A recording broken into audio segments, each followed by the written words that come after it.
नमस्कार दोस्तों, मैं हूँ राज और आप देख रहे हैं हाईवे 33। तो चले दोस्तों आज की कहानी की सफर पर। दोस्तों, प्यार किसी को कभी कहीं भी हो सकता है। राजेश को भी प्यार हो गया था। राजेश एक लड़की से इतना प्यार करने लगे थे कि जब तक वो लड़की नजर नहीं आती उनको चैन नहीं पड़ता। लेकिन मामला रिश्तेदारी का था। उस गांव में अब उनके बड़े भाई नरेश की शादी हुई थी और नरेश की शादी में ही उस लड़की से मुलाकात हुई थी और उनकी रिश्तेदारी में भी नहीं थी। लड़की गांव मोहल्ले की थी, आसपास में रहती थी और ना जाने राजेश से कैसे आंख में चोली हो गई। अब दोनों लोग प्यार में पड़ चुके थे। राजेश अब अपने भैया के ससुराल कोई न कोई बहाना बना करके जाना चाहते थे और जाते भी थे। लेकिन जब वहां के गांव के बुजुर्ग वगैरह अब निगाह राजेश पर पड़ा कि भाई ये लड़का अनजाना है और इस घर के आसपास में चक्कर क्यों लगा रहा है, इस लड़के को तो हमने देखा नहीं। राजेश को वो लोग रोक लेते हैं, अरे बेटा सुनो, इधर इधर आओ। राजेश शक पका जाते हैं कि अब क्या जवाब दे। तब वो पूछते हैं कि बेटा आप कहाँ के रहने वाले हो? अब मैं देख रहा हूँ कुछ दिनों से आप यहाँ दोपहर के टाइम आ जाते हो, इस घर के आसपास में चक्कर लगाते हो, क्या किसी घर में आपकी रिश्तेदारी है? राजेश अब बोलती बंद हो गई थी। अब लगा कि अब फंस चुके हैं। तब अपने भैया के ससुराल का अब वो बहाना बनाए कि हम भैया के ससुराल में आए हुए हैं। अब बुजुर्गों का शक हो चुका था पहले ही, शायद वो उस लड़की के साथ में गली में बात करते हुए देख लिए थे। अब बुजुर्ग कहने लगे भैया तुम्हारा भैया का ससुराल तो दूसरी तरफ है, तुम यहाँ पर क्या कर रहे हो? देखो बेटा आज के बाद इधर आना भी मत, नहीं तो तुम्हारी हम बहुत सेवा करेंगे अच्छे ढंग से। राजेश जैसे तैसे अपने जान बचाते हैं। बुजुर्ग कहते हैं कि नहीं हम नहीं आएंगे अब, और लौट जाते हैं अपने घर पर। निराश हो जाते हैं कि अब क्या होगा। राजेश का जो परिवार था ना, ढाबा चलाने का काम करता था, रोड का ढाबा। रोड पर ढाबा कच्चा पक्का बना हुआ था और उसी से उनकी घर की आमदनी चलती थी। राजेश, नरेश और उनका फादर उसी धंधे में लगे हुए थे। वो जो ढाबा था उनके पिता ने, राजेश के पिता ने स्टार्ट किया था। बहुत कम छोटी पूंजी में चाय नाश्ता से शुरू किए थे और आज उनके अब ट्रक रुकते थे, बस रुकता था, लेकिन ढाबा ही जैसा था, कच्चा पक्का। मतलब ऐसा कुछ नहीं था, हाई क्लास था, लेकिन वहाँ भोजन अच्छा बनता था, साफ सफाई थी, तो लोग बाग आते थे, भोजन करते थे, आमदनी अच्छी होती थी। अब राजेश के साथ में जो कुछ हुआ उस गांव में, नरेश के ससुराल में बहुत खौफ में आ चुके थे। लेकिन ऐसा अब उनको प्रेम हुआ था कि वो छटपटाने लगे, लड़की से कैसे मिले। अब तो हिम्मत नहीं हो रही थी कि उस गांव में जाए। ससुराल भी अब जाने को कोई बहाना चाहिए भैया के ससुराल में। लोग बाग पूछे कि भाई तुम हर तीसरे दिन चौथे दिन क्यों आ जाते हो? कोई ना कोई रीजन होगा। तो क्या बताएंगे? घोट घोट करके जीने लगे। कोई ना कोई अब ऐसा उपाय ढूंढने लगे कि कैसे मैं उस गांव के नज़दीक में जाऊं, अब मैं उस लड़की से मुलाकात करूं। अब उनके दिल में यही ख्वाहिश रह गई थी। इधर जो नरेश थे अपने भाई का उदास चेहरा देख करके पूछ रहे थे कि तेरा ये चेहरा क्यों लटका हुआ है, बात क्या है? राजेश किसी बात का जवाब नहीं देते थे। कहते थे कि नहीं भैया।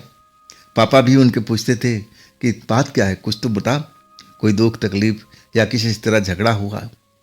राजेश कहते लगे ऐसा कोई बात नहीं है, मैं कुछ सोच रहा हूं। तब पापा कहे क्या सोच रहा है, खुल के बोल। अब उनको उसी टाइम एक आइडिया आया। अब पापा से कहने लगे कि पापा मेरे दिमाग में काफी दिनों से एक आइडिया चल रहा है। जहां भैया का ससुराल है ना, वहां आसपास में कोई ढाबा नहीं है, मैं देखा हूं, और वहां ढाबा हमारा अच्छा चलेगा, तो क्यों ना हम वहां पर एक ढाबा खोल लें। पापा नाराज हो गए, कहने लगे तो इसी ढाबे को तो संभालना। अब देख हम 3-3 लोग लगे हुए हैं, तभी देखता है ना कि हम संभाल नहीं पाते, तो दूर जाने की क्यों सोचता है, इसी में अपना मन लगा। लेकिन राजेश कहाँ मानने वाले थे। कहने लगे बाबा ये तो ढाबा अपना चल रहा है, सब कुछ है, लेकिन मैं एक नया ढाबा खोलना चाहता हूँ, और वो भी बढ़िया खाने पीने का, जिसमें नॉन वेज भी हो, वेज तो हो, और ऐसा खाना कि हाँ एक बार जो रुके वो बार बार रुके। अब आप ही का तो नाम होगा। पापा को पटाने में लग चुके थे। लेकिन उनकी टारगेट उनकी प्रेमिका, जिसका नाम था पायल, टारगेट वो थी। उसके घर के नज़दीक जाना चाहते थे और वो जो रोड जो था उस गांव से थोड़ी ही दूरी पर था, मात्र 500-600 मीटर के आसपास। तो अब तो अगर वहाँ ढाबा खोल लेते हैं तो उनका मिलना जुलना बिल्कुल आसान हो सकता है। बड़े दिमाग लगाए थे। खैर पापा इतने आसानी से मानने वाले नहीं थे। अब पापा बड़े बेटा यानी नरेश से सलाह लेते हैं, राजेश की कही हुई बात बताते हैं। तो नरेश भी सोचने लगते हैं कि अरे हाँ, वहाँ तो मैं देखा हूँ, मेरा ससुराल है और आसपास में वहाँ रोड पर कोई ढाबा तो मुझे नहीं दिखाई दिया। शायद राजेश सही कह रहा है, पापा हमें एक बार उसको मौका देना चाहिए। देखते हैं, अगर ढाबा जम गया तो बहुत अच्छी बात है और वहाँ हमारे ससुराल का सपोर्ट भी मिल जाएगा। नरेश भी तैयार हो गए थे। उनको भी लगा कि जो राजेश कर रहा है ना, अब हमारे सबके लिए कर रहा है। लेकिन राजेश का जो ध्येय था ना, टारगेट थी पायल। पायल के नज़दीक जाना चाहता था। आखिरकार पापा भी मान गए, नरेश भी मान गए। अब नरेश को लेकर के राजेश चले गए। ढाबा किस जगह पर खोला जाए, देखा जाए। जब वहाँ पहुँचते हैं, अपने ससुराल वाले की मदद लेते हैं कि कोई आसपास में ऐसा स्थान दिलवाइए जहाँ पर हम नया ढाबा खोलना चाहते हैं। ससुराल वाले भी खुश हो गए कि चलो हमारा दामाद जो है नज़दीक आ जाएगा, बढ़िया रहेगा। अब ढाबे की तलाश शुरू हो गई, जगह की तलाश शुरू हो गई। लेकिन वहाँ से कुछ ही दूरी पर एक पुराना ढाबा था जो बहुत साल पहले बंद हो चुका था। क्यों बंद हुआ था? किसी का कहना था कि जो उसका मालिक था अब बीमार पड़ गया था, बुजुर्ग हो गया था, ढाबा चला नहीं पाता था। कोई कहता था कि उस जगह पर भूत प्रेत थे। भूत प्रेत से परेशान होकर के ढाबा मालिक आखिरकार ढाबा बंद करना पड़ा। लेकिन ना तो राजेश भूत प्रेत को मानते थे, ना नरेश मानते थे। दोनों लोग भूत प्रेत को कभी देखे नहीं थे तो विश्वास भी नहीं करते थे। और ससुराल वाले ने जब बताया कि हाँ, एक पुराना ढाबा है, ये अगर मिल जाता है तो सस्ते में काम हो सकता है, और वैसे भी काफ़ी साल से ये बंद पड़ा है, अब इसको मालिक को पता लगाया जाए। आखिरकार पता लगता है, बगल का गांव का है। उसका जो मेन मालिक है वो मर चुका है और अब उसका कीमत वगैरह पूछा जाता है तो बड़ा सस्ता में अब उसके घर के जो अब नया मालिक है उसको बेचने की पेशकश करता है। सौदा बड़ा अब सही था। राजेश मान जाते हैं, नरेश भी अब तैयार हो जाते हैं। मामला पट जाता है। ढाबा वो लोग खरीद लेते हैं। नरेश भी खुश और राजेश भी खुश और नरेश के ससुराल वाले भी खुश कि चलो हमारा दामाद का अब ढाबा नज़दीक हो गया। अब पहले एक था, अब 2 हो गया। भगवान ऐसी उन्नति कराते रहे कि 2-4 ढाबा और खुल जाए। अब जो ससुराल वाले को अब जो कुछ बोलना था अपना दिमाग में रख रहे थे। उन्नति तो होना ही चाहिए हर इंसान को। राजेश का अब जो टारगेट था अब सामने में था। 500-600 मीटर की दूरी पर अब वो पायल रहती थी। बड़ा खुश हो गए। उस ढाबा जो टूटे फूटे हालत में था और उसकी मरम्मत कराते हैं, चमका देते हैं और चमका करके ढाबा का अब शुभ मुहूर्त दे करके ढाबा स्टार्ट कर देते हैं। नॉन वेज वेज दोनों चीज़ रखते हैं, दोनों वैरायटी रखते हैं और 2-3 लड़के रख करके अपना काम शुरू कर देते हैं। हाँ, ढाबा थोड़ा चलने में पहले दिक्कत जरूर हुआ, लेकिन जब ढाबा रफ्तार पकड़ा ना तो पकड़ता ही चला गया। अब पायल जो थी ना, वो आती जाती थी, देखती थी। हाँ, दूर से इशारा जरूर होता था, लेकिन दिन के टाइम में अब वो मिल नहीं सकती थी, ना राजेश उसके पास जाती थी। तो आखिरकार कोई ना कोई ऐसी जगह उन लोगों ने तलाश कर लिया कि शाम के टाइम में हम ढाबे के पीछे वाली जो बगीचा है वहाँ पर मिल जाया करेंगे, तुम आ जाया करो घर से। अब जब फैसला हो चुका, तय हो चुका कि हाँ बगीचे मिलना है, तो अब राजेश के लिए रास्ता खुल चुका था। शाम के टाइम में अपने नौकरों से जो भी कारीगर थे उनको ढाबा हवाले करते थे और कोई ना कोई बहाना करके अब अपना ढाबे के पीछे एक बड़ा सा गार्डन जैसा था, गार्डन तो नहीं बगीचा बोल सकते हैं, बगीचा था। लेकिन बगीचे के पास में ही एक शमशान था, कब्रिस्तान भी था। वो लोग बेखबर थे दोनों के दोनों शायद पायल जानती थी या नहीं जानती थी, क्योंकि उसके गांव के नज़दीक था। शायद उसको कोई खबर नहीं था या भूत प्रेत को मानती नहीं थी, इसलिए उन्होंने कभी राजेश से जिक्र नहीं किया कि ये जगह के आसपास में अब ऐसा माहौल है, रात के टाइम यहाँ पर रुकना नहीं चाहिए। लेकिन प्यार में ऐसी ताकत होती है, उसके आगे भूत प्रेत क्या होता है, सब कुछ डर भाग जाता है। डर नाम की कोई चीज़ ही नहीं रहती है। बस प्रेमिका चाहते हैं कि इस जगह पर हमारे अलावा कोई ना हो, कोई इस जगह पर दिखाई न दे, ऐसा ही कामना करते हैं। अब लोग उस बगीचे में मिलते थे। धीरे धीरे अब टाइम व्यतीत होता गया। ढाबा जो था अचानक मंदा पड़ने लगा, कारोबार कम हो चुका था। इधर जो पायल थी, पायल का भी आना जाना कम हो गया। दोनों एक साथ घटना घटी थी। अब पायल भी बड़ा मुश्किल से राजेश से मिल पाती थी, मिलती थी तो जल्दी भाग लेती थी। कहती है कि अब गांव वालों को शक हो गया है, गांव वालों ने मेरे मम्मी पापा को बता दिया, अब मैं मिल नहीं पाऊंगी। राजेश भी परेशान हो चुके थे। ढाबा में जो कमाई हो रही थी आधी हो चुकी थी। अब जो चीज़ था जिसकी वजह से वहाँ आए थे, पायल भी नहीं मिल पा रही थी और ढाबा के काम भी अब सुस्त हो गया था।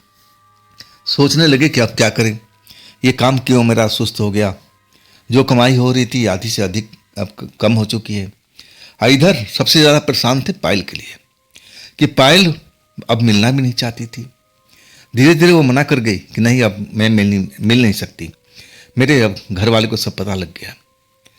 बड़ा निराश रहने लगे, कोई न कोई युक्ति लगाने लगे कि कैसे मिला जाए, कैसे मिला जाए। लेकिन अब कोई मिलने का अब मौका ही नहीं मिलता था।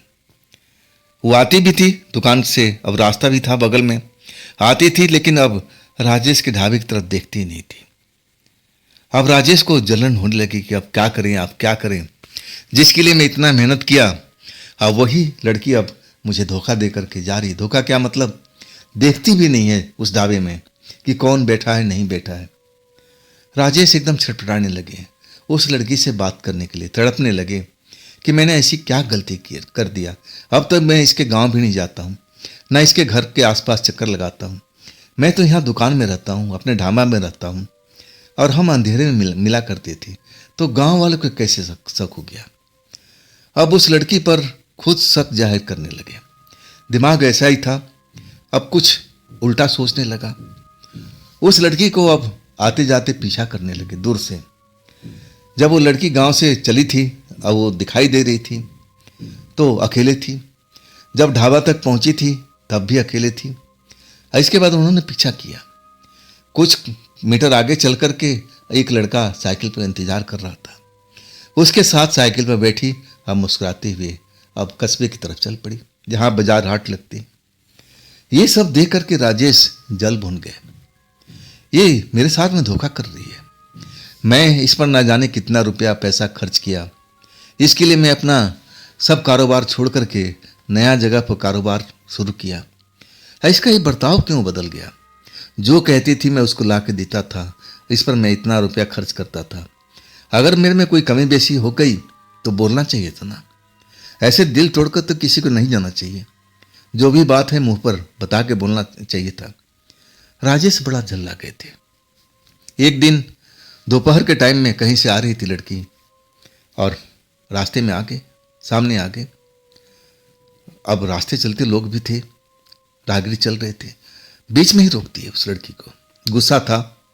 लड़की कहने लगी आप मेरे से दूर हट जाओ, तुमसे मैं कोई रिश्ता रखना नहीं चाहती। राजेश भी बड़ा गुस्से में आ चुके थे और कहने लगे कि हाँ मैंने देखा है, तुम एक नौजवान लड़के के साथ साइकिल पर बैठ करके जा रही थी। अब वो तुम्हारा फ्रेंड है ना। मैं तो किसी काम का नहीं रहा। तुम्हारी वजह से मैं अपना गांव छोड़ करके इस जगह पर अड्डा जमाया हूँ, सिर्फ तुम्हारे लिए। तुम्हारे लिए मैं जो कहती थी मैं खर्च करता था। अचानक ये तुम्हारा परिवर्तन कैसे हो गया हृदय। मुझे छोड़ करके तुम नए लड़के के साथ लग गई। क्या वो मेरे से ज़्यादा सुंदर है? क्या मेरे से ज़्यादा पैसा वाला है? क्या मेरे से ज़्यादा खर्च करता है? लड़की भी उल्टी सीधी बोलने लगी।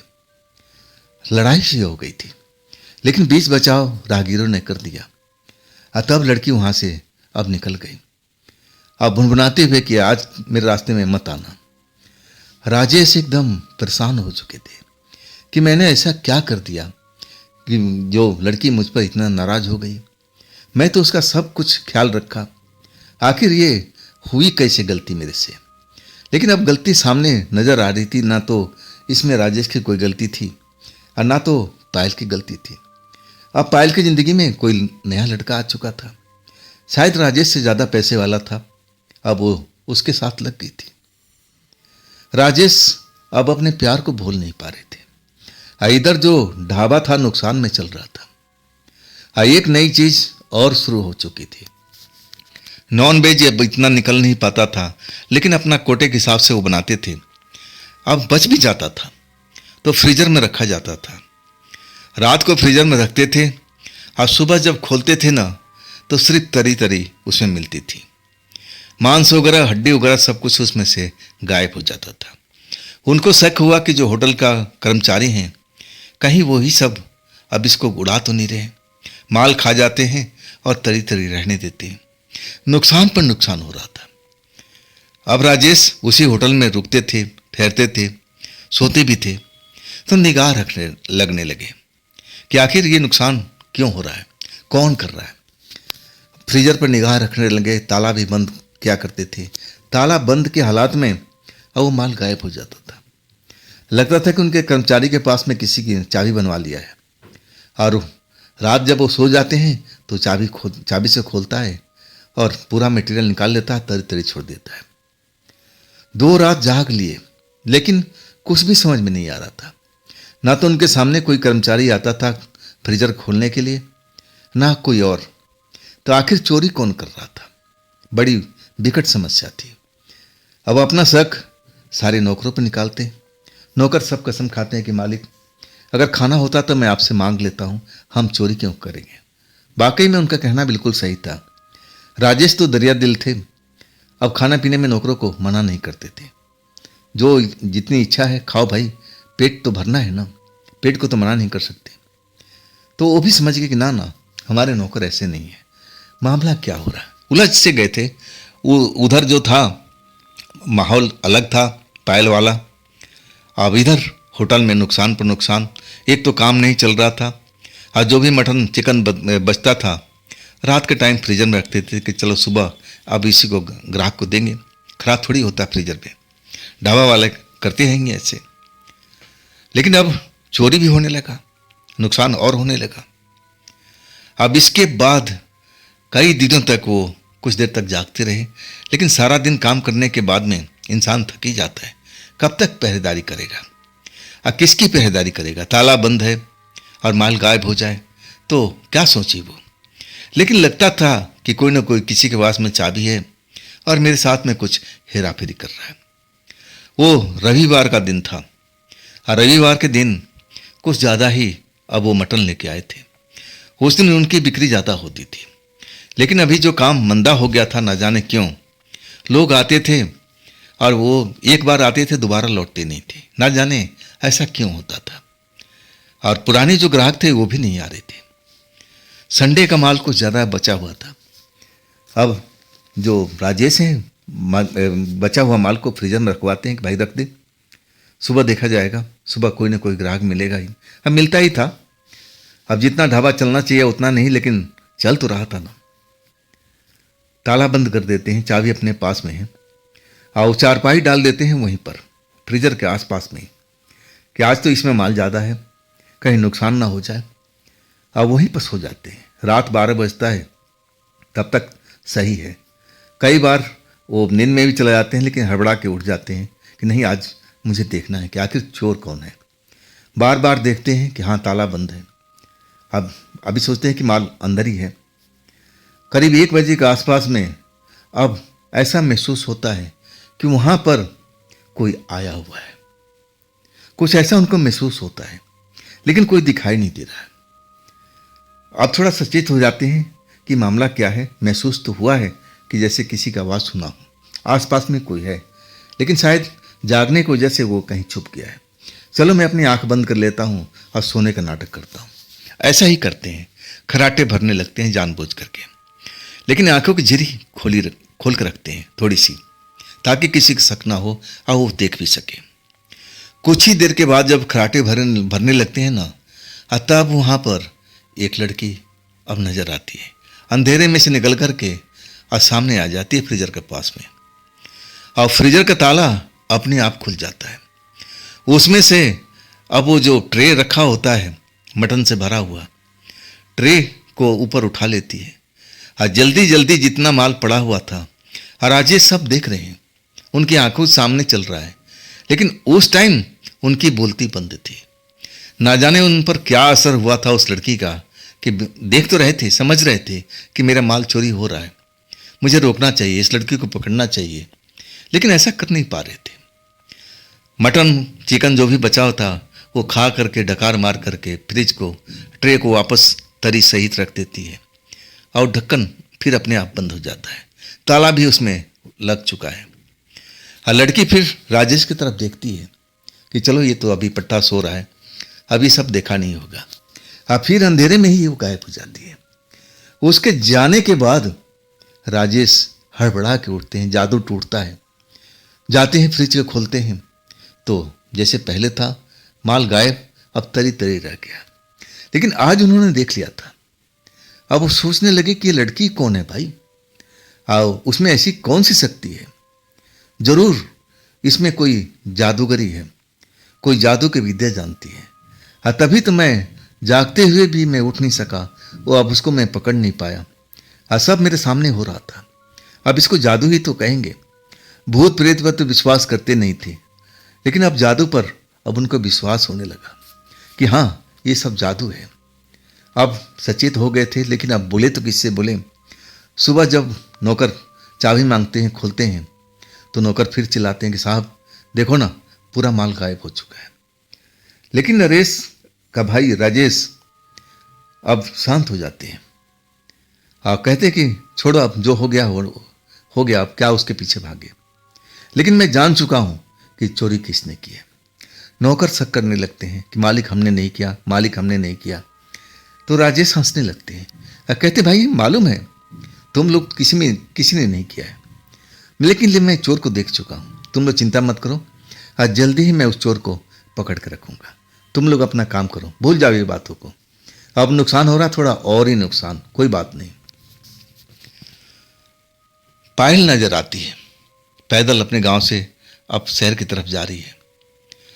सामने ढाबा पर अब वो गुजरती है तो राजेश बड़ा बेचैन हो जाते हैं, आवाज देते हैं।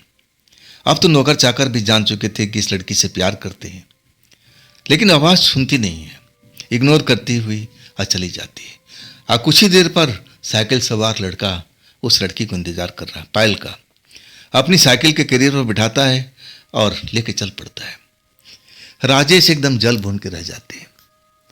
नौकर भी अब मालिक की दुर्दशा देख करके वो भी शांत हैं, बेचारे क्या बोल सकते हैं, मालिक कहीं नाराज ना हो जाए। राजेश अब इस चीज को बर्दाश्त नहीं कर पाते हैं, सोचते हैं कि अब क्या करें, कैसे अपनी प्रेमिका को पाएं, कौन सा ऐसा उपाय करें, कोई ऐसा यत्न हो, क्या किया जा सकता है, समझ में नहीं आता है। आज भी मटन बना था, कुछ मटन बचा हुआ था, अब फ्रीजर में रखा हुआ था। राजेश अपनी पूरी प्लानिंग के साथ आज खाट बिछा दिया था और वहां पर खुद न सो करके नौकर को सुला दिया था कि बेटा तुम आज यहीं सो, चादर ओढ़ लो और मस्त नींद सो, परवाह मत करना। और राजेश है ना फ्रिज के पीछे जा करके छिप जाते हैं। अब उनको अब टाइम भी मालूम था कि कितने वक्त में वो लड़की आती है, सब कुछ मालूम हो चुका था। राजेश फ्रिज के पीछे बैठ जाते हैं, इंतजार करने लगते हैं, जहां 12:30 से 1 का बीच होता है। अब राजेश को लगता है कि लड़की आती ही होगी, आज उस लड़की को छोड़ेंगे नहीं। अगर एक बार लड़की आ जाती है ना तो सारा पुराना हिसाब किताब सब उससे वसूल करेंगे, पाई पाई वसूल करेंगे, छोड़ेंगे नहीं। लेकिन उनको नहीं पता था कि ये इस लड़की को इंतजार कर रहे हैं, आसानी से पकड़ में आएगी क्या। लेकिन वो तो समझ रहे थे कि कोई जादू की विद्या जानती है, ऐसी वजह से उस रात उनके साथ में खेल हो गया था, नहीं तो उस लड़की को पकड़ लेते। वही 1 बजे के आसपास में लड़की अंधेरे में से अब निकलती है, आसपास देखती हैं कि सब सो रहे हैं, फ्रीजर के पास में आती है और ढक्कन अपने आप जैसे खुल जाता है। राजेश फ्रीजर की दूसरी साइड में छिपे हुए, और जैसे ही वो ट्रेन निकालने लगती है, राजेश उस पर झपट पड़ते हैं, उसको पकड़ लेते हैं। लड़की एकदम, अब एकदम कोई अचानक उसके साथ में कोई हो जाए तो ऐसे घबरा जाती है, और वो झिड़कने लगती है, छोड़ो मुझे, छोड़ो मुझे, छोड़ो मुझे। लेकिन राजेश छोड़ते नहीं है, कहते कि नहीं चोटी, बहुत दिनों से मेरा तुमने नुकसान किया है, अब तो मैं तुम्हें छोड़ूंगा नहीं, एक एक पाई का हिसाब लूंगा। वैसे ही मेरा नुकसान चल रहा है, घाटा बहुत हो रहा है, और तू ऊपर से मेरी अब घाटा और बढ़ जा रही है। लेकिन कमाल की बात था कि बगल में सोया हुआ नौकर अभी भी खराटे भर रहा है, और जो और बाकी दो नौकर थे वो भी खराटे भर रहा है, कोई उठ के नहीं आ रहे। अब उस लड़की को हाथ पकड़ रखे, दोनों हाथ कलाइयाँ पकड़ रखे हैं, और लड़की छटपटा रही है, कह रही मुझे छोड़ दो, मुझे छोड़ दो, तुम अगर नहीं छोड़ोगे तुम नुकसान उठाओगे। लड़की जैसे धमका रही हो। लेकिन राजेश कहते हैं हाँ, मुझे पता है कि तू जादूगरनी हो, जादू जानती हो, चला लो अपना जादू, मेरे पर जादू असर नहीं करेगा आज। लड़की अब एक तरह से नाराज और हो जाती है, कहती है कि जो देखो, अगर तुम एक पल नहीं छोड़े तो मैं तुम्हारे साथ में क्या कर दूंगी, तुम्हारा तहस नहस कर दूंगी, तुम किसी लायक के नहीं बचोगे। मैं तुम्हें मार भी सकती हूँ, तुम्हारी आत्मा को निकाल भी सकती हूँ, लेकिन मैं ऐसा करना नहीं चाहती हूँ। मैं तो अपना हिस्सा लेने आई थी, हाँ हिस्सा लेके चली जाती हूँ। अब राजेश, कैसा हिस्सा भाई? होटल हमारा, ढाबा हमारा, इस ढाबे को हमने परचेज किया था। तब लड़की कहने लगी कि ये जो ढाबा है मैं पहले भी लेती थी अपना हिस्सा, जो ये ढाबा पहले चलाता था वो भी नॉनवेज बनाता था, और उसमें मेरा हिस्सा मिलता था, वो खुद मेरा हिस्सा निकाल कर रख देता था। लेकिन तुम ऐसा नहीं करते ना, तो मुझे अपना हिस्सा खुद ही निकालना पड़ता है। अब राजेश के हवा पानी बंद। क्या मतलब है भाई, कौन सा हिस्सा? मैं तो नहीं देने वाला। हाँ, तब वो लड़की गुर्राती हुए कहने लगी, अगर तुम मेरा हिस्सा नहीं दोगे तो समझ लो तुम्हारा ढाबा बंद है, हाँ तुम्हारा मैं नुकसान करूंगी, हाँ तुम जानते नहीं कि मैं कौन हूं। राजेश कहते हाँ मुझे मालूम है, तुम जादू की विद्या जानती हो। हाँ, तब लड़की कहती मैं कोई जादूगरनी नहीं हूं, मैं एक प्रेत आत्मा हूं, हाँ तुम मुझे चुड़ैल भी समझ सकती हो। राजेश जोर से हंसते हैं, हाँ कहते तुम मुझे डराने की कोशिश कर रही है। अरे मैं इन चीज़ों को मानता नहीं, ना इन पर विश्वास करता हूँ। अब तू मुझे सारा पैसा दे, जितना तूने नुकसान उठाया है, जितना मेरा माल खाया है, तभी मैं ये छोड़ूंगा। लड़की कहती है कि तू एक पल देर किया, अगर मेरी कलाई नहीं छोड़ता है तो मैं तेरा बुरा हाल बना सकती हूँ। राजेश कहते कि ना, मैं इस चीज़ों से डरता नहीं हूँ। तब वो लड़की अपनी शक्ति दिखाती है, राजेश को बिना कोई मदद किए हुए उठा करके हवा में खड़ा कर देती है। राजेश हवा में लटके हुए हैं। अब वो समझ गए कि ये मामूली लड़की नहीं है, खौफ में भर जाते हैं। हाँ कहते नहीं नहीं, मुझसे गलती हो गया, आप मुझे उतारो, आप मुझे उतारो। लड़की अब दयावान है और वो राजेश को उतार देती है। हाँ, फिर क्रोधित हुई बोलती है कि देखो, अगर तुम मेरा हिस्सा नहीं दोगे तो मुझे तो निकालना ही पड़ेगा ना, इससे बढ़िया है कि तुम मेरा हिस्सा निकाल कर रख दो, और देखो तुम्हारा ढाबा भी सही चलेगा। मैं ढाबा को तुम्हें चलाने में मदद करूंगी, लेकिन इसमें मेरा भी शेयर होना चाहिए, मुझे मेरा हिस्सा मिलना चाहिए। हाँ, तब तुम्हें कोई तकलीफ नहीं होगा। तुम्हारा हिस्सा मेरा हिस्सा तुम दे दोगे तो मैं इस ढाबे में मेहनत भी करूंगी, ग्राहक भी तुम्हारे पास में आएगा, हाँ देखना तुम्हारा ढाबा बहुत तेजी से आगे बढ़ेगा। राजेश अब तो समझ चुके थे कि उनका पाला कोई जादूगरनी से नहीं, एक आत्मा से पड़ा है, प्रेत आत्मा से। खौफ में भर गए थे। तब उनको लड़की समझाने लगी कि देखो, तुम पहले इंसान हो इस ढाबा में जो मुझे देखा है। तुम्हारा जो मालिक था, मैं भी उसके सामने नहीं आई, मैं तो बस उसको डरा दिया था, और डरने के बाद वो मेरा हिस्सा खुद ही मेरे को अलग निकाल कर रख लेता था। लड़की देखने में इंसान की तरह लग रही थी, कहीं भी से भी नहीं लग रही थी कि कोई आत्मा है, कोई भूत प्रेत है, ऐसा कोई निशानी नहीं था। सामान्य मनुष्य लड़की की तरह नजर आ रही थी। हाँ, कुछ आंखें चमक रही थी, बस ये एक विशेषता थी। अब तो राजेश समझ गए थे कि लड़की ऐसी वैसी नहीं है, इसमें तो परम शक्ति है।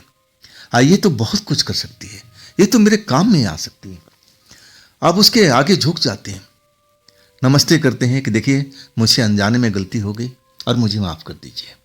मैंने आपको पहचाना नहीं, मैं समझा कि आप कोई जादू की विद्या जानती हो और आसपास में रहती हो और हमारा माल साफ करके ले जाती हो। मुझे यही अंदाजा था।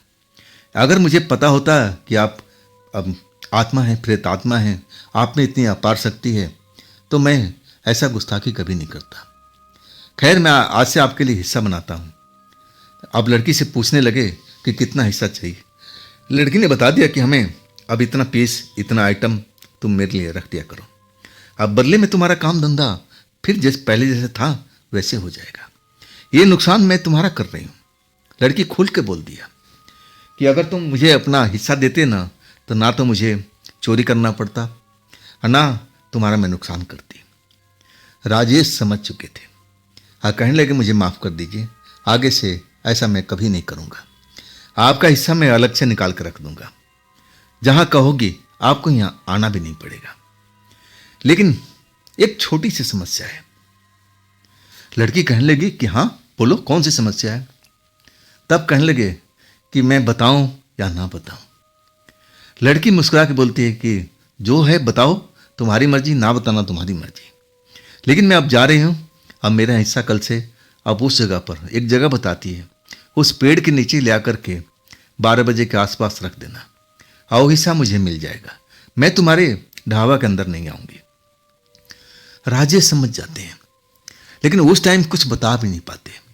दिमाग में चलता है, लेकिन सोचते हैं कि क्या ये बात उसको बताना उचित होगा। लड़की चली जाती है। अब फिर वो ख्याली पुलाव बनाने लगते हैं कि अब कैसे उस लड़की से मदद लिया जाए। जो अब वो सब सोच रहे थे पायल के बारे में, कि जब लड़की इतनी ताकतवर है, अब उसमें अपार शक्ति है, तो पायल के लिए भी कुछ कर सकती है। अब सोचने लगे कि मुझे देरी होगी बताने में। चलो कोई बात नहीं, कल मैं जब इसके हिस्सा रखने जाऊंगा उस पेड़ के पास में, तो मैं वहीं पे इंतजार करूंगा। अब वो लड़की तो मेरा नुकसान नहीं पहुंचाएगी, अब मैं भी उसको जान चुका हूं और वो भी मुझे जान चुकी है। अब हम एक तरह से पार्टनर बन चुके हैं। अब डर तो निकल चुका था। खैर, अगली रात, अगली शाम को अब वो मटन चिकन ज़्यादा ही लाते हैं। और कमाल की बात थी कि अगले सुबह से ही उनका कारोबार बढ़ने लगा था। जो पुराने ग्राहक उनके पास नहीं आते थे, और वो भी लौटने लगे। अब देख करके हैरानी जरूर हुई, लेकिन लड़की ने जिसे बताया था अब वैसे उनका काम शुरू हो चुका था। शाम को मटन चिकन ले आते हैं, खुद ही बनाते थे वो, और लड़की का पहला हिस्सा निकाल करके अलग फ्रीजर में रख दिए थे। अब 11 साढ़े 11 के आसपास में अब वो ढाबा बंद कर लेते थे। उस टाइम रोड बिल्कुल खाली हो जाता था। अब कोई बड़ी मुश्किल से आता था तो उसमें सारा रात जाग के कोई फायदा नहीं था। अब 12 बजे वही खाना लेकर के, जो मटन चिकन था, अब पेड़ के पास जाते हैं। तब तक उनका नौकर चाकर सो जाते हैं। पेड़ के पास पहुंचने के बाद अब वो डब्बा रख देते हैं और इंतजार करने लगते हैं। लड़की अभी तक आई नहीं थी। आधा घंटा, पौन घंटा, आखिरकार 1:30 बजे के आसपास में अब लड़की नजर आती है। और देखते ही अब चिल्लाती है कि तुम यहाँ क्या कर रहे हो? तुम्हें तो मैं यहाँ रुकने के लिए नहीं बोला था। तुम तो यहाँ डब्बा रख देते और तुम चले जाते, बाद में आकर डब्बा ले जाते जब मैं भोजन कर लेती। तुम यहाँ क्यों रुके?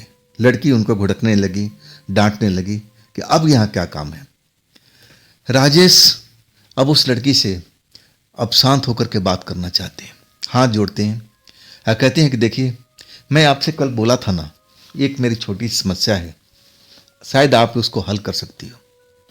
लड़की थोड़ा गुस्से में थी, शायद जल्दीबाजी में थी, और खाना खाते हुए जो मटन चिकन था, कहने लगी जो बताना है जल्दी बताओ, मुझे कहीं निकलना है। तब राजेश जल्दी से बताते हैं कि देखिए, मेरा यहाँ ढाबा खोलने का मतलब यही था। मैं उस लड़की से इतना प्यार करता था ताकि हम नज़दीक रह पाए, उससे हम मिले जुले, लेकिन हालात ऐसे हो गए थे कि हम मिल नहीं पा रहे हैं। लड़की किसी और लड़की से प्यार कर रही है, तो क्या मुझे वो पुराना प्यार मुझे वापस मिल सकता है? अब जो खाना खा रही है ना, अचानक हड्डी मुंह में रख करके अब सोचने लगती है। कहती क्या बोल रही है, दोबारा बोलना, समझ नहीं पाती हो। तब राजेश फिर समझाते हैं कि मैं अपना पुराना प्यार वापस पाना चाहता हूँ, जिसके लिए मैं इतना कठिन परिश्रम किया, यहाँ पर रुका, अपने परिवार को छोड़ करके रात दिन एक किया, लेकिन आखिरकार मुझे मिला क्या? मुझे धोखा ही मिला ना। तो मैं चाहता हूँ कि वो लड़की मेरे जीवन में फिर से लौट जाए। लड़की को अब समझ में आ चुका था। कहने लगी कि इसमें कौन सी बड़ी समस्या है, जाओ उसके पास माफ़ी मांग लो, शायद वो तुम्हें माफ़ कर दे। अक्सर ऐसा होता रहता है। अब वो लड़की की तरफ देखते हैं और कहने लगे मैं कितनी बार उससे माफ़ी मांग चुका हूँ, लेकिन वो मुझे माफ़ नहीं करती है, और ना मेरी कोई कमी बताती है, ना कोई गलती बताती है। सब कुछ दोबारा से दोहराने लगते हैं। जो छुटी हुई बात थी वो लड़की को बताने लगते हैं। लड़की बात सुनकर के अब सोचने लगती है कि हाँ, कुछ न कुछ तो बात है, शायद वही नया लड़का है और उसी वजह से शायद तुमसे वो पिंड छुड़ा लिया है। तो अब इसके लिए मैं क्या कर सकती हूँ? राजेश अब कहते हैं कि आप नहीं करोगे तो कौन करेगा? आखिरकार हम आपका पार्टनर हैं और हम आपका ख्याल रखते हैं, तो आप भी मेरा ख्याल रखिए ना। लड़की मुस्कुराती है, कहती है जब पार्टनर है ना, तो देखो अगर तुम्हें उस लड़की को पाना है तो तुम्हें भी कुछ खोना पड़ेगा। दोनों हाथ से ताली बजेगी। अगर मंजूर है तो हाँ बोलो, नहीं तो छोड़ो, तुम अपने हिसाब से उस लड़की को मनाने की कोशिश करो।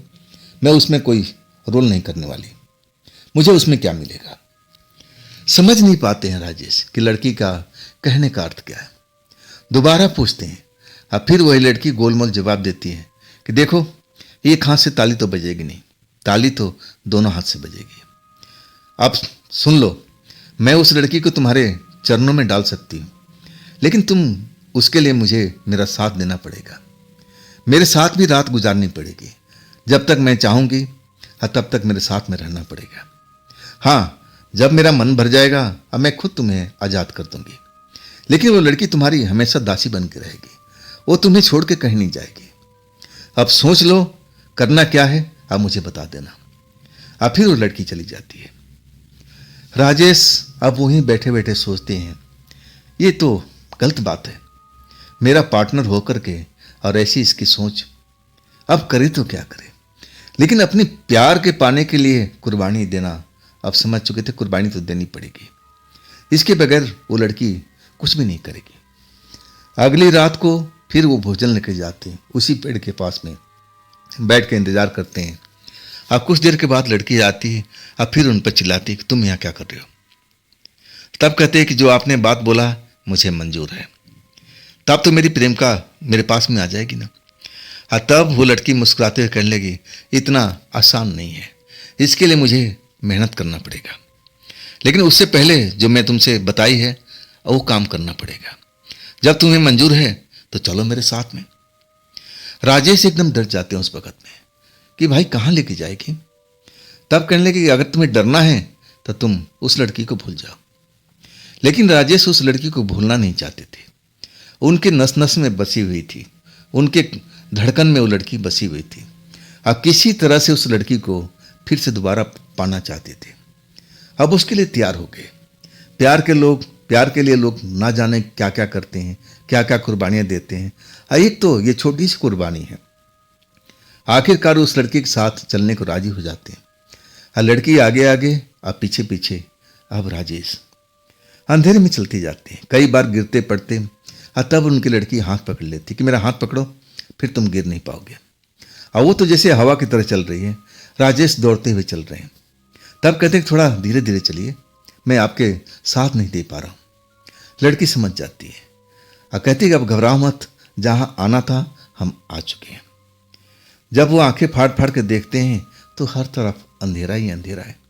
ना यहाँ कोई घर है, ना कोई द्वार है, ना ऐसा कोई जगह है। तब आश्चर्य से पूछते हैं कि हम कहाँ आ गए। लड़की कहने लगी कि बस यही तो हमारा घर है, आंगन है, सब कुछ यही है। तो ये क्या जंगल है आपका, घर आंगन? तब कहने लगी लड़की, हाँ यही समझ सकती हो, मैं इसी जगह पर रहती हूँ और यहाँ से लेकर तुम्हारे ढाबा तक मैं विचरण करती रहती हूँ, यही तो सब कुछ मेरा। अब लड़की कहती है अगर तुम तैयार हो तो आओ, हम प्रेम करते हैं। हैरान हो जाते हैं राजेश कि मैं इस जंगल में जमीन पर कहाँ। लड़की मतलब समझ जाती है। कहती घबराओ मत, तुम्हारे लिए सब कुछ मैं प्रबंध कर देती। अब फिर दिखाती कि देखो पलंग भी लगा हुआ, बिस्तर भी लगा हुआ है, सब कुछ तुम्हारे लिए मौजूद है। अब तो डरने की कोई बात नहीं। राजेश उसकी ताकत समझ जाते हैं कि हाँ भाई, ये तो प्रेतात्मा है, ये तो सब कुछ कर सकती है। आखिरकार राजेश अब उसका साथ देते हैं। पहली रात थोड़ा डर जरूर लगा, लेकिन फिर दूसरी रात, तीसरी रात, 1 हफ्ता तक लगातार उस लड़की के साथ रात गुजारते हैं और सुबह होने से पहले अपने ढाबे में आ जाते हैं। अब एक जो नौकर है ना, अब उसको शक हो जाता है। जब उठता है पेशाब करने के लिए, जाने के लिए बाथरूम वगैरह, तो राजेश अपने बिस्तर पर होते ही नहीं है। सुबह सुबह जब 1 हफ्ता हो जाता है तो थोड़ा नौकर डरता है मालिक से कि सवाल पूछे ना पूछे। तब कहता है भैया जी एक बात कहूँ। अब खुश थे, राजेश कहने लगे हाँ पूछो। तो भैया जी आप रात में कहाँ चले जाते हैं? आप बिस्तर पर होते ही नहीं है, हमें थोड़ा अलग लगता है, डर सा लगता है। सब कुछ ठीक है ना आपके जीवन में? राजेश मुस्कुराते हैं कि तुम मेरी चिंता मत किया कर बेटा, तू आराम से खाना खा, होटल का काम कर, इस ढाबे को संभाल और चैन के दिन सो जा। कौन क्या कर रहा है तो उसके चक्कर में मत पड़, इसी में तेरी भी भलाई है और मेरी भी भलाई है। लड़का डर जाता है कि भाई अब मालिक नाराज हो गए, कहीं मुझे निकाल ना दे। तब राजेश बताते हैं कि डरो मत, मैं तुम्हें निकालूंगा नहीं, लेकिन ये जो बात है ना अपने तक ही सीमित रखना, किसी को बताना तक मत। लड़का मान जाता है। आखिरकार 1 हफ्ता बीतने के बाद राजेश उस लड़की से पूछते हैं कि देखियो 1 हफ्ता तो अब हो गया, कब तक मैं आपके साथ रहूँगा, आप मुझे मेरी प्रेमिका से मिलवा दीजिए। लड़की कहती है बस आखिरी रात है ये, इसके बाद मैं तुम्हें इस जगह पर नहीं बुलाऊंगी, सब कुछ तुम्हारी मर्जी से चलेगा, जो तुम चाहते हो वही होगा। राजेश बड़ा खुश हो जाते हैं और फिर सुबह अपने ढाबा में नौकर जागता है, लेकिन उसकी हिम्मत नहीं है कि वो अपनी आंखें खोल सके। जब वो जाते हैं आते हैं तब वो जाग जाता है, किसी को बताता तक नहीं डर से। अगली सुबह अब वो अपना होटल में तैयार होकर बैठे हुए हैं और लड़की जो थी वाकई में अपने गांव से निकलती है, उस ढाबा से गुजरने लगती है और सीधा ढाबा में आ जाती है। देख करके अब राजेश का दिल तेजी से धड़कने लगता है। लड़की राजेश के पास में आती है, वहां पर कई लोग भी होते हैं, खाना खाते हुए, नाश्ता करते हुए, और उनके नौकर चाकर भी। लड़की आकर के राजेश से माफ़ी मांगती है कि राजेश मुझे माफ़ कर दो, मुझसे गलती हो गई, ऐसा मैं कुछ भी नहीं करूँगी, जैसा मैं पहले थी आज भी वैसे ही बनने की कोशिश करूँगी। राजेश इस चमत्कार को समझ रहे थे।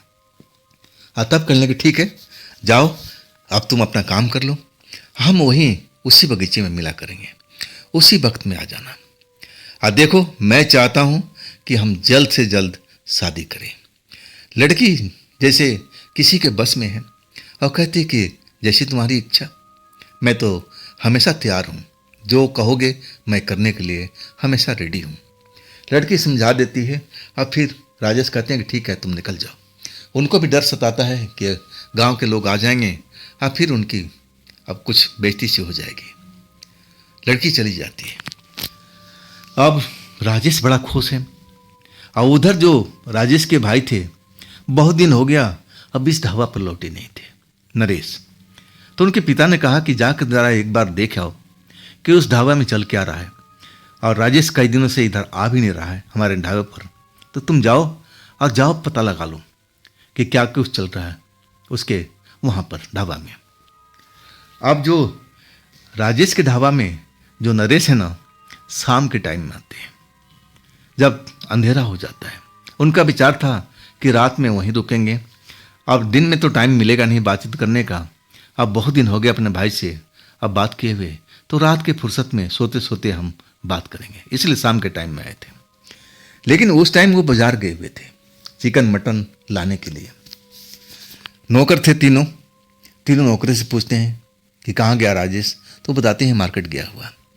तब उनसे एक एक से सब पूछते हैं कि एक एक करके बुलाते हैं और ढाबे के बारे में पूछते हैं कैसा चल रहा है, तो सब वही बताते हैं। लेकिन जो वो नौकर था जो सब कुछ जानता था, उसको लास्ट में बुलाते हैं। अब उनको क्या मालूम, बुलाते हैं और उसे पूछते हैं कि तुम बताओ सब कुछ सही चल रहा है ना, राजेश ठीक ठाक रहता है ना, और तुम लोग को टाइम पर पैसा दे रहा है ना, कोई दिक्कत कोई परेशानी ऐसा हो तो मुझे बता दो। अब सबने तो बोल दिया कि सही है, सब कुछ सही है, और ये भी बता दिया कि हाँ ऐसा कोई दुख तकलीफ नहीं है। लेकिन इसके दिल में कुछ बेचैनी थी, घबराहट थी, जिसको नरेश अब भांप गए थे। उनको लगा कि ये कुछ छिपा रहा है। तब वो अकेले में ले गए कि चल मेरे साथ में। अंदर जाके कमरे में बिठाते हैं और आराम से पूछते हैं कि तेरा मैं चेहरा देख करके और थोड़ा सा हैरान हूँ, तो कुछ छिपा रहा है, सच्चाई बता मेरे दोस्त। मैं तुम्हें अब कुछ बोलूँगा नहीं, कोई भी गलती हो मैं माफ़ कर दूंगा। कोई बात है और तुम मुझे स्पष्ट बताओ, डरने की जरूरत नहीं है, राजेश से भी डरने की जरूरत नहीं है। लड़का थोड़ा डरा डरा अब रहता है, सोचता है कि क्या बोलूं, अगर ना बोलूं तब भी सही नहीं है, पता नहीं राजेश के जीवन में क्या चल रहा है। और फिर वो डर करके सारी बात को बता देता है।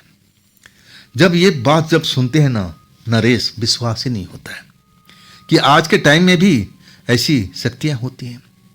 उससे बार बार पूछते हैं और तब वो कहता है कि हाँ, अब जो मैंने महसूस किया, मैंने देखा, अब ऐसा नहीं कि उसने लड़की के बारे में बताया। वो कहने लगा कि भैया रात को गायब हो जाते हैं, कहाँ जाते हैं कुछ नहीं मालूम। और हाँ, उनके जाने के बाद मैं जब मुझसे बर्दाश्त नहीं हुआ और तब मैं उनका पीछा किया था। और वो समय था जब लड़की उनको लेकर के जंगल में जाती थी और उनके साथ रात बिताती थी। वो लड़का दूर से ही सब कुछ देखा था और वो सब बातें अब नरेश को बता दिया। नरेश सन्न रह गए थे, समझ में नहीं आया कि आज के साइंस के युग में ऐसा भी चल रहा है। आने दो और राजेश को, और नौकर कहे कि तुम चुपचाप रहना, और राजेश तुम पर नाराज भी होना तो बोलना मैं कुछ नहीं बोला हूँ, किसी को भी नहीं, अब मैं भी नहीं बताऊंगा। वही हुआ। अब राजेश मार्केट से लौटते हैं चिकन मटन लेकर के, भैया को देख के खुश हो जाते हैं। नरेश के पास अब गले मिलते हैं, भैया बहुत दिनों के बाद मैं। तो नरेश वो भी सवाल करते हैं कि तुम भी तो नहीं आए। अब इसके बाद वो कुछ नहीं बोलते हैं। अब जो कुछ चिकन मटन पकाना था सब राजेश कर रहे हैं। रात में भैया कहते कि आप रुकोगे ना, तो भैया कहते हाँ मैं रुकने के लिए आया हूँ। अब जानकारी तो हो चुकी थी, लेकिन वो सब कुछ देखना चाहते थे अपने आंखों के सामने में। अब फिर जैसे ही 12 बजता है, पहले तो वो देख चुके थे उस लड़की के साथ में, जैसे ही अंधेरा होता है कोई ना कोई बहाना करके अब राजेश चले जाते हैं। भैया अनजान बैठे रहते हैं, पीछा करते हैं रात जाने के बाद में। आप फिर वो बगीचे के अंदर में उस लड़की को देखते हैं, कुछ नहीं बोलते हैं, बैरंग वापस आ जाते हैं। राजेश कुछ देरी के बाद में वो भी लौट आते हैं और जैसे कुछ हुआ ही ना हो, कुछ नहीं पूछते हैं। रात होती है, जब ढाबा बंद हो जाता है तो फ्रीजर से अब उसका हिस्से के सामान निकाल करके उस प्रेतात्मा लड़की को और डब्बे में भर करके अब चल देते हैं। नरेश जगे हुए थे, फिर पीछा करते हैं। जब वो पेड़ के पास में जाकर के डब्बा रख देते हैं और वहाँ बैठ जाते हैं, शायद उस लड़की से कोई बातचीत करना था, कोई और समस्या के बारे में। नरेश दूर ही रहते हैं लेकिन निगाह रखे हुए हैं। कुछ देर के बाद में वही लड़की आती है, पहले सारा कुछ वो खा लेती है, फिर नरेश से उससे बातें करने लगते हैं। और अचानक लड़की जो है ना अब कुछ हंसती है, मुस्कुराती है, और फिर वो वापस चली जाती है। डब्बा उठा लेते हैं, लेकिन लड़की कुछ देर चलने के बाद में जैसे हवा में गायब हो जाती है। अब सब कुछ समझ गए थे। अब इसके बाद होटल में लौट आते हैं। अब राजेश के आने से पहले अपने बिस्तर पर सो जाते हैं। रात को कोई बात नहीं हुई। सुबह जब होता है, सुबह होने के बाद में राजेश को अब पर्सनल कमरे में ले जाते हैं। राजेश को बंद कमरे में, पर्सनल कमरा मान सकते हैं, और वहाँ लेके जाते हैं। राजेश से अब पूरा हिसाब किताब मांगते हैं कि बताओ जब से तुमने ढाबा खोला है क्या कमाई हुई, क्या नुकसान हुआ, सब कुछ मुझे बताओ। राजेश हक बका जाते हैं, कुछ बोल नहीं पाते कि क्या भैया मेरे से कोई गलती हुई। कहते कि नहीं, गलती नहीं हुई है, आजकल का जितना भी हिसाब बनता है अब मुझे बता दो। और सुनो राजेश, मैं तुम्हारी शादी तय कर दिया हूँ। अब तुम्हें यहाँ रहने की जरूरत नहीं है, तुम अब पुराने ढाबा पे चलोगे। राजेश एकदम बेचैन हो जाते हैं, कहते हैं नहीं नहीं, ऐसा नहीं हो सकता, इस ढाबे को मैंने जमाया हूँ, अब मुझे यहाँ पर रहना चाहिए। अब नरेश जो थे कहने लगे कि हाँ ये ढाबा रहेगा, ढाबा चलेगा, लेकिन तुम नहीं चलाओगे, ये ढाबा मैं चलाऊंगा। आज तुम अपने पुरानी जगह पर लौट जाओगे। मैं तुम्हारे लिए अब शादी का रिश्ता तय कर दिया हूँ और लड़की भी खूबसूरत है। अब तुम यहाँ से चलने की तैयारी करो, मैं तुम्हें लेने के लिए आया था। अब राजेश की हालत खराब, माफ़ी मांगने लगे, भैया से मुझसे कोई गलती हो गई तो माफ़ कर दो। लेकिन कहने लगे नहीं नहीं, गलती कोई नहीं है, अब तुम्हारी शादी मैं तय कर दिया हूँ ना, इसलिए तुम्हें चलना पड़ेगा। कोई भी ऐसी बात नहीं बताते हैं कि अब राजेश को लगे कि भैया ने सब देख रखा है, सब बात को अपने दिल में समा लेते हैं। राजेश गिड़गिड़ाते हैं कि नहीं भैया, मुझे उस जगह पर नहीं जाना है, मुझे यहीं रहना है, मेरे यार दोस्त भी बन गए हैं, मुझे यहाँ रहना अच्छा लगता है। लेकिन भैया उनकी बात बिल्कुल नहीं सुनते हैं, कहते हैं कि नहीं, 2-3 दिन में अब लड़की वाले आने वाले हैं और तुम्हें वहाँ होना ज़रूरी है। और दूसरी बात, अब ये ढाबा मैं चलाऊँगा अपने हिसाब से, तुम्हारे हिसाब से नहीं। अब तुम देखो पापा भी तबीयत खराब रहने लगा है, तो उस ढाबा को तुम संभालो और इस ढाबा को मैं संभालूंगा।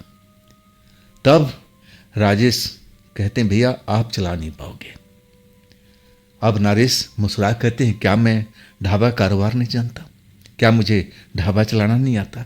अरे मैंने बचपन से यही तो सीखा है, क्या तुम मुझे सिखाओगे ढाबा चलाना? तब राजेश डरे हुए भाव में कहते हैं कि भैया मामला कुछ और है। नरेश कहते हैं क्या मामला है, जो भी है खुल के बताओ। तब वो असली बात पर आते हैं। उस जो लड़की है, दुष्ट आत्मा प्रेत आत्मा हम बोल सकते हैं, और उसकी बात शुरू करते हैं कि देखो अब उसका शेयर भी देना पड़ता है, अगर हम शेयर नहीं देंगे तो हमारे ढाबा का नुकसान पहुंचा देगी। हमारा कारोबार ख़त्म कर दिया था, बड़ी मुश्किल से मैंने उससे एग्रीमेंट करके अब उसको मनाया, फिर हम उसको भोजन देने लगे, तब जाके हमारा सब कुछ चल रहा है। भैया आप ये सब कर नहीं पाओगे। यही सब तो सुनना चाहते थे। आप फिर कहने लगे कि चलो अब इसको मैं कर लूँगा, अब क्या कहते हो? तब भी राजेश कहने लगे कि भैया आप मुझे माफ़ कर दो, मैं एक बात और बताना चाहता हूँ, मेरा प्यार यहाँ पर है। उस लड़की के बारे में सब कुछ बताते हैं। भैया तो जानते ही थे। कहने लगे कि सबसे बड़ी गलती तो यही कर रहा है, अगर तुझे असली प्यार थी तो तुझे वो छोड़ क्यों दिया? तू उस भूत प्रेत से सहायता लेकर के उसके साथ रात बिता करके तू उसको अब एक तरह से जकड़ लिया उसके पावर में, तब वो तेरे आगे झुकी है। ऐसी लड़की तेरे साथ में कितने दिन तक साथ देगी? जब उसका पावर ख़त्म होगा तो फिर वो तुझे छोड़ देगी, फिर अपने नए जो दोस्त के पास चली जाएगी, तो उस पर तुम कैसा भरोसा कर सकती हो? सब ऊंच नीच समझाने लगे, लेकिन अभी समझ में नहीं आ रहा था। आखिरकार भैया कहने लगे कि मैं तुम्हें लेके चल रहा हूँ, ये तुम्हारे नौकर अब ढाबा चला लेंगे, मुझे उम्मीद है। इस ढाबे को मैं देख रेख करूँगा, हो सकेगा तो मेरे ससुराल के लोग भी अब यहाँ आकर ढाबा चला लेंगे, तुम्हें चिंता करने की जरूरत नहीं है। मैं उनको सब कुछ बता के आता हूँ, तुम सिर्फ चलने की तैयारी करो। वही करते हैं नरेश, अपने ससुराल जाते हैं, अपने साला को बुला के ले आते हैं और उस ढाबा के बारे में सब कुछ बताते हैं कि रात में वहाँ पेड़ के पास में भोजन रख के आ जाना है और देखना नहीं है, वहाँ रुकना भी नहीं है। अब उनका साला था वो डर चुका था, कहने लगे जीजा ऐसा मैं क्यों करूँ? तब बताने लगे कि भाई ये जो ढाबा के मालकिन है ना, असली मालकिन एक प्रेतात्मा लड़की है, और जब तक उसको हम खुश रखेंगे तो हमारा ढाबा भी चलता रहेगा। अगर हम अब उसको खुश नहीं रहेंगे, उसका भोजन नहीं देंगे, तो फिर वो हमारे ढाबे पर ग्राहक रोक देगी। अब उनके सालों को विश्वास नहीं हो रहा था, लेकिन जब नरेश समझाए तब वो मान गए थे। कहने लगे तुम्हें डरने की जरूरत नहीं है, वो तुम्हें नुकसान नहीं पहुंचाती, किसी को खामखा वो नुकसान नहीं पहुंचाती। तुम्हारा काम उसको भोजन दे देना है और फिर लौट आना है, बस यही तो करना है। आप राजेश समझ गए थे कि अब मेरा कोई बस नहीं चलने वाला। आखिरकार नरेश के साथ चल दिए। अब वास्तव में उनकी शादी अब नरेश ने तय कर दिया था, लेकिन वो शादी अब अगले साल करना चाहते थे, 1 साल बाद में। लेकिन जो कंडीशन था राजेश का देख करके शादी जल्द करने का मूड बना लिया था। और जब वो एक बार शादी के बंधन में बंध गए ना, तो राजेश सब कुछ अब भूलते चले गए थे। इतनी खूबसूरत उनको पत्नी पढ़ी लिखी मिली थी कि वो अब वो पायल को, उस प्रेतनी को, सबको भूल चुके थे। अब आज अपना ढाबा सही ढंग से चला रहे हैं। आप पूछेंगे कि उस ढाबा क्या हुआ। वो ढाबा कुछ दिन तक चला, लेकिन जो नरेश थे ना, समझ गए कि ढाबा हम लोग चला नहीं पाएंगे। अब जो उनका साला साहब थे ना, एक बार भोजन देने के लिए गए और तब तक देर हो चुका था, वो सो गए थे। और वो लड़की वहाँ इंतजार कर रही थी, कब भोजन आएगा, कब आएगा। जब उनकी आँख खुलती है ना, तब वो भोजन लेके जाते हैं। अब वहाँ जाते हैं, लड़की उन पर नाराज़ हो जाती है। अब उनको बुरा भला करने लगती है और वो देखते ही वो बेहोश हो जाते हैं, डर जाते हैं। लड़की उनको उठाती है और तब कहती तुम जाओ। उसके बाद वो कभी ढाबे पर नहीं आते। तब नरेश को समझ में आता कि नहीं भाई, हम ये काम नहीं कर पाएंगे, उस ढाबा पर तो बिल्कुल नहीं कर पाएंगे।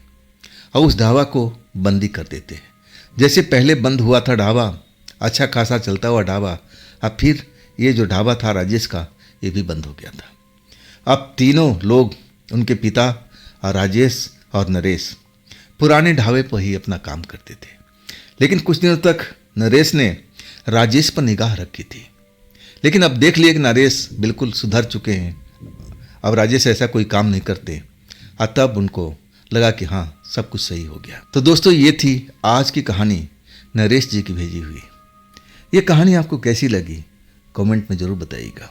और दोस्तों, ये भी चैनल आप ही का है, तो इसको भी अपना प्यार दीजिए, लाइक कीजिए, सब्सक्राइब कीजिए अगर आपने अभी तक नहीं किया है तो। और अगर आपके पास भी ऐसी कोई घटना है, कोई कहानी है जो आप मुझे बताना चाहते हो, तो आप मुझे इंस्टाग्राम पर या मेरे व्हाट्सएप नंबर पर या फिर मेरे मेल आईडी पर अपनी कहानी को, अपनी घटना को आप मुझे शेयर कर सकते हो। तो फिर दोस्तों, हम मिलते हैं कल की रात इसी चैनल पर, इसी टाइम पर।